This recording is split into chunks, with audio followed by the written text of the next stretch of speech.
Bismillahirrahmanirrahim. Assalamualaikum warahmatullahi wabarakatuh. Halo anak-anakku, bertemu kembali kita dalam pembelajaran online kali ini. Pada pembelajaran kali ini, kita akan masuk pada pembelajaran yang kedua, masih di tema yang ke-8, subtema yang pertama, yaitu lingkungan sahabat kita, tapi kita masuk pada pembelajaran yang kedua. Setelah kemarin kita lalui pada pokok pembelajaran yang pertama, hari ini kita akan masuki pembelajaran yang kedua.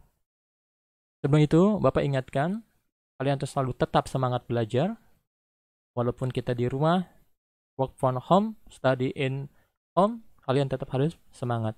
Oke anak-anakku, persiapkan bukunya, peralatan tulisnya. Oke, sudah siap? Kita awali dengan membaca Bismillahirrahmanirrahim. Allahumma inni as'alukal iman nafi'an warizkan thayyiban muamalan mutaqabbala. Silakan kalian persiapkan bukunya, terutama buku paketnya. Oke. Kita masih di tema 8, lingkungan sahabat kita. Masih di subtema 1, yaitu manusia dan lingkungan. Nah, tetapi kita masuk ke pembelajaran yang kedua. Pada pembelajaran yang kedua ini kita disuguhkan oleh sebuah nyanyian yang berjudul Air Terjun, ya, karangan A.T. Mahmud. Ada dasar Do sama dengan C.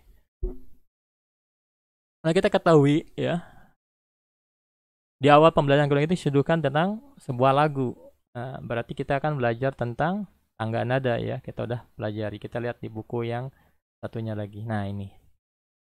Jadi kita belajar tentang SBDP ya. Jadi dalam pembelajaran itu kita mencakup pelajaran ya. Oke, kita disuguhkan dengan tangga nada. Ternyata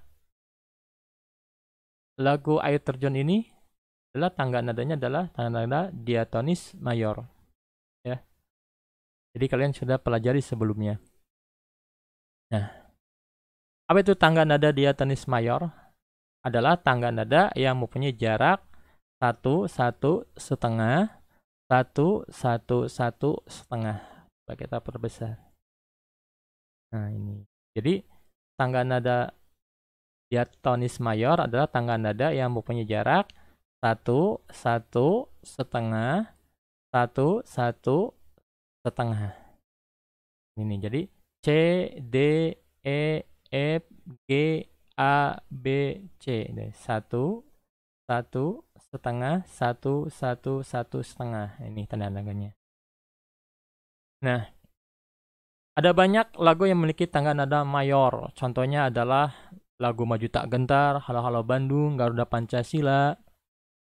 Nah, lagu bertangga nada mayor mempunyai ciri sebagai berikut. Nah, ciri-ciri tangga nada mayor nih.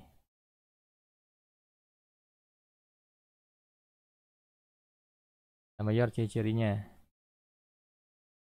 Nah, yang pertama ada mempunyai kesan semangat ya, jadi semangat. Jadi ciri-ciri tangga nada diatonis mayor adalah mempunyai kesan bersemangat. Yang kedua bersifat riang gembira. Gembira menyanyikan lagu diatonis mayor ini. Yang ketiga, maaf ya, biasanya diawali dengan dan diakhiri dengan nada do sama dengan C. Jadi nada dasarnya do itu di C. Dan mempunyai jarak nada tadi 1, 1 setengah, 1, 1, 1 setengah. Jadi ini ciri-cirinya. Oke, Bapak ulang ya. Ciri-ciri tangga nada mayor, silakan kalian tulis. Yang pertama mempunyai kesan bersemangat. Yang kedua bersifat riang gembira. Yang ketiga biasanya diawali dan diakhiri dengan nada do sama dengan C. Yang keempat mempunyai jarak nada 1, 1 setengah, 1, 1 setengah. Oke. Kita lanjut. Nah, nada dasar dalam lagu. Nada dasar. Tadi ya. Kita sudah mengerti tanda nada sebuah lagu. Di tanda nada dasar, dalam setiap lagu pasti terdapat nada dasar. Apa itu nada dasar di sini? Nada dasar adalah nada pertama yang dijadikan dasar dalam menentukan susunan tangga nada. Nada pertama yang sering dijadikan sebagai tanda dasar adalah do. Nama do dapat ditentukan dari C, Do sama dengan C, nada F, Do sama dengan F, atau nada G sama dengan G. Nah, jadi nada dasar berfungsi untuk apa? Mengukur kemampuan atau jangkauan nada penyanyi dalam menyanyikan sebuah lagu. Jadi ini diawali, yang awal nada dasar itu dimulai dari awal. Jadi C sama dengan Do. Nah ini, jadi tadi. Nah ini, menyanyikan lagu air terjun. Ini D, Do sama dengan C. Ini namanya tangga nada dasarnya C. Ya kan, jenis lagu ini adalah lagu diatonis mayor. Ini di sini di awal. Jadi setiap lagu itu pasti mempunyai tangga nada dasarnya. Di sebelah sini pasti ada ya, supaya orang mudah nanti menyanyikannya. Dan tangga nada ini bisa dirubah tergantung orang yang menyanyikannya. Kadang-kadang dia tidak bisa di nada dasarnya C yang do-nya, bisa dia di F. Lanjutnya terus. Nah, sekarang tadi kan lagu berjudul Air Terjun diciptakan oleh Ente Mahmud. Tangga nada yang digunakan dalam lagu tersebut adalah diatonis mayor dengan nada dasar Do sama dengan C. Di Do sama dengan C di sini. Oke. Nah, ini ada ini kelompok. Ini kita ada gambar ya. Nah, tentang siklus air sekarang. Oke, silakan kalian buka halaman 9. Nah, siklus air apa? Perjalanan air ya, dari menguap sampai dia hujan atau turun kembali. Itu namanya siklus. Siklus itu perjalanan. Oke, kita lihat di sini. Siklus alami atau siklus air.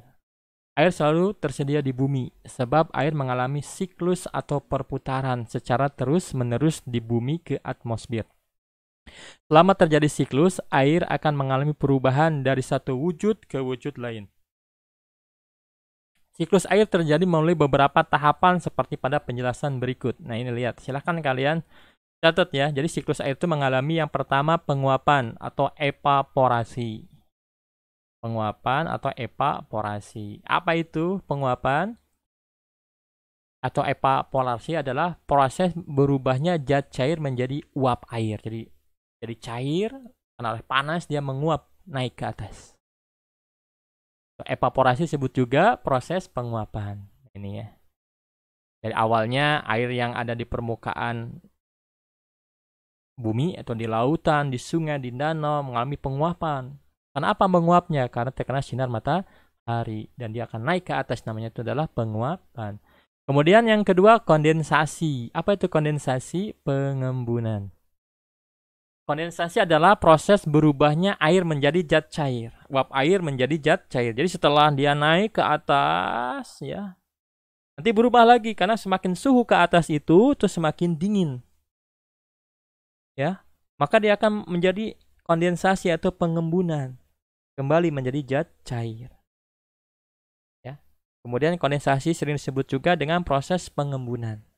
Uap air akan terus bergerak menuju atmosfer yang suhu udaranya semakin rendah. Maka uap air itu akan berubah menjadi titik-titik air.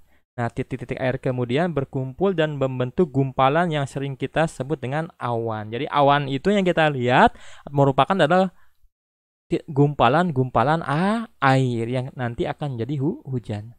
Kemudian presipitasi. Jatuhnya titik-titik air ke permukaan bumi. Atau istilahnya adalah hujan. Presipitasi adalah proses jatuhnya air dari atmosfer ke permukaan bumi. Dengan bantuan apa? Angin, awan-awan kecil, perlahan-lahan akan bergabung sehingga menjadi awan berukuran besar. Nah, awan tersebut akan terus bergerak mengikuti arah tiupan angin menuju ke daerah yang lebih dingin. Setelah mencapai ukuran maksimal, awan akan jatuh ke bumi dalam bentuk tetesan air yang kita sebut dengan hujan. Jadi, siklus air itu melalui 3 tahapan. Yang pertama apa? Penguapan atau evaporasi. Yang kedua, pengembunan. Yang ketiga, jatuhnya titik-titik air atau hujan. Jadi, siklus air itu mengalami berapa tahapan? Oke, 3. Yang pertama, penguapan. Setelah penguapan, dia semakin ke atas menjadi pengembunan. Ya, berupa titik